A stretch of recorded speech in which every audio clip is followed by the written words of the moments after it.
Hello everyone, I am Niharika John Mehra and welcome to the English Worker.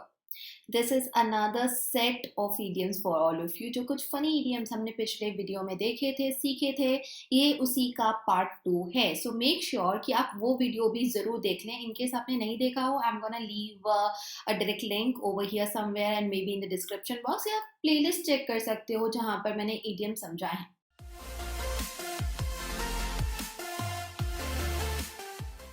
ना idioms को याद रखने का तरीका है that you be creative. You can be really creative in the sense कि आप थोड़ा सा weird भी सोचोगे तो problem नहीं है because idioms के meaning भी कुछ इसी तरह होते हैं.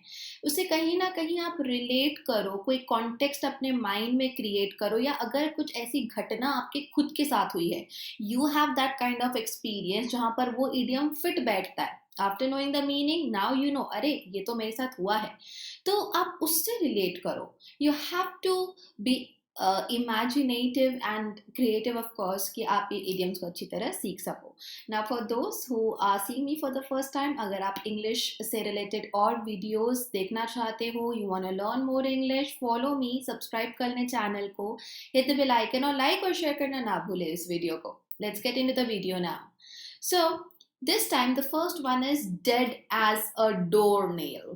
Doornail, nail जो कि कीले हम ठोकते हैं दीवार में, उसके लिए doornail का यूज होता है. So dead as a doornail means to be completely devoid of life. Those flowers were kept inside the room and the owner forgot to water them. Now they are dead as a doornail. और अब वो कैसे हैं, वो बेजान हो गए, सूख गए, मर गए. अब वो यानी उनमें बिल्कुल ही लाइफ नहीं रही.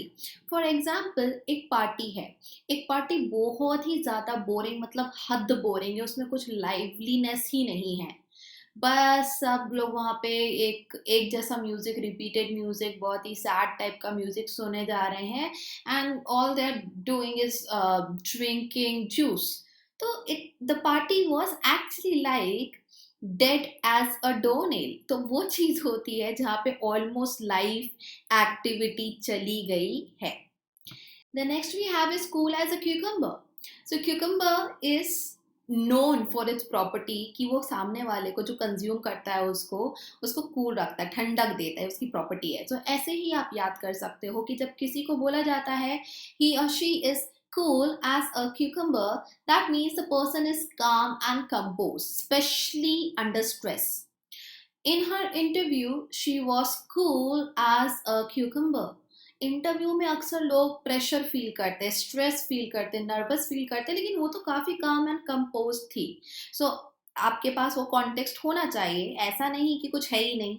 जब कुछ ऐसा प्रेस करने वाला सिचुएशन ही नहीं है तो फिर ऑफ कोर्स आदमी काम कंपोज रह सकता है. But this is use in the case when there is stress, pressure and somebody is pressing that person towards some other thing. उस केस में अगर वो शांति में है, काम है, कंपोज है, तो आप कूले से ककम्बर बोल सकते हैं उसे. Next one we have is hold your horses. Imagine literally doing it. I don't even think it's gonna possible because horse के पास बहुत power होता है. So hold your horses simply means कि भागो मत, be patient, सब्र रखो. Okay, hold your horses. I am going to tell you everything about my plan. रुको भाई, इतनी गड़बड़ी मत करो, इतनी हड़बड़ी मत करो. तो अभी थोड़ी देर रुकिए, फिर आपको बता दिया जाएगा कि प्लान क्या है. So just asking someone to not rush and wait is hold your horses. अब वो your की जगह आप his, her, किसी का नाम ले सकते हो. So it's just कि आप किसके साथ एक conversation कर रहे हो, उसके according possessive form आप your की जगह पर लगा देंगे.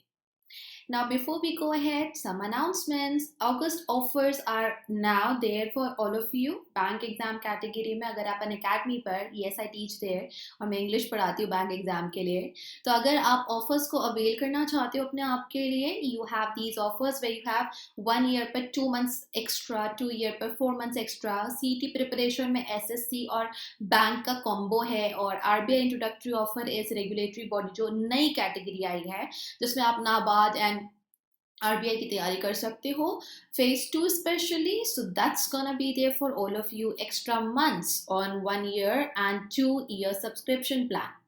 देर आर मैनी कोर्सेज जो मेरे 11th of August से लाइव हो रहे हैं, बैचेस के फॉर्म में भी हैं, कोर्सेज हैं। एंड 11 से 9:30 PM पर there will be a course जहाँ पर हम करने वाले हैं डिस्क्रिप्टिव राइटिंग की practice, and I am gonna check of course. और 11th of August से ही 2 और कोर्स है, प्रैक्टिस कोर्स 1:30 और 3 PM पे। सो आप बहुत सारी डिटेल्स हैं, I will try putting maximum of it in the description box below.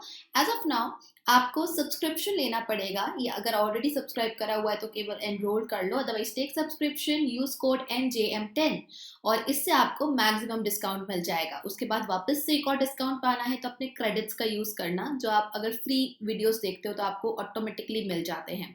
This way आप बहुत ही अच्छे प्राइस पर, किफायती प्राइस पर सब्सक्रिप्शन लेकर सारे सब्जेक्ट्स की तैयारी शुरू कर सकते हो, सभी सब्जेक्ट्स इसमें कवर हो जाएंगे।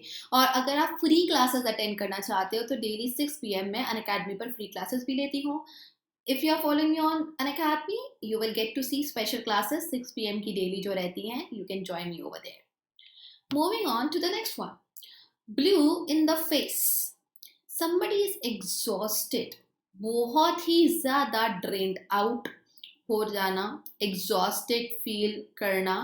और ऐसे में जब कॉन्टेक्स्ट क्या हो, देखो हर इडियम का एक कॉन्टेक्स्ट होता है, वो कॉन्टेक्स्ट समझना जरूरी है। इमेजिन करो कोई किसी चीज को ढूंढने में दिन भर लगा दिया, ओके, लेकिन ऐसा हुआ था कि उसने गलती से वो चीज को फेंक दिया था। So he felt like blue in the face, he felt exhausted, क्योंकि उसका पूरा मेहनत दिन भर ढूंढा, कहाँ गया कहाँ गया कहाँ गया, फिर किसी तरह पता चला अरे कि तो गलती से कचरे में फेंका गया, तो उसका दिन भर वेस्ट हो गया फ्यूटाइल एफर्ट करने में, यूजलेस एफर्ट करने में।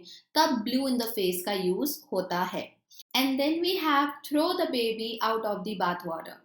ये बहुत ही फनी है कि बाथ वाटर के नहाने वाला जो पानी है उसके साथ साथ बेबी को भी बाहर फेंक दिया।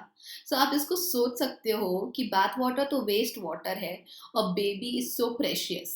सो इसी के हिसाब से, इसी को समझते हुए आपको इसका मीनिंग याद रखना है, that is to lose valuable ideas और थिंग्स। जो वैल्यूएबल है, प्रेशियस है, आइडियाज, थिंग्स, चीजें, उनको भी बहा देना, उनको भी गेट रिड ऑफ हो जाना, along with what is unwanted.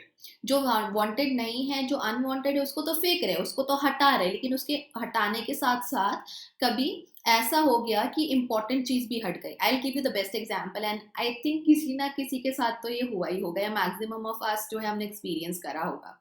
So this happened with me, so I am gonna share my story. There is a folder मेरे लैपटॉप पे जहाँ पे मैं कुछ फाइल्स रखती हूँ, स्पेसिफिकली कुछ इमेजेस रखती हूँ।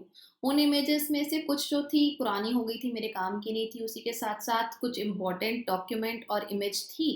तो इकट्ठा एक साथ मैंने डिलीट कर दिया, और डिलीट करने के बाद में आई अगेन रिसाइकल बिन से भी डिलीट कर दिया। फिर याद आया कि मैंने तो जो अनइम्पॉर्टेंट फाइल्स थी उनके साथ में मैंने इम्पॉर्टेंट फाइल्स को भी डिलीट कर दिया, परमानेंटली डिलीट कर दिया।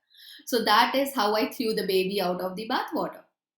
Yes, that's it for today, and I hope कि आपको ये पसंद आए होंगे। idioms use करो इनका, come on, don't just listen to them, hear them and sit, use them।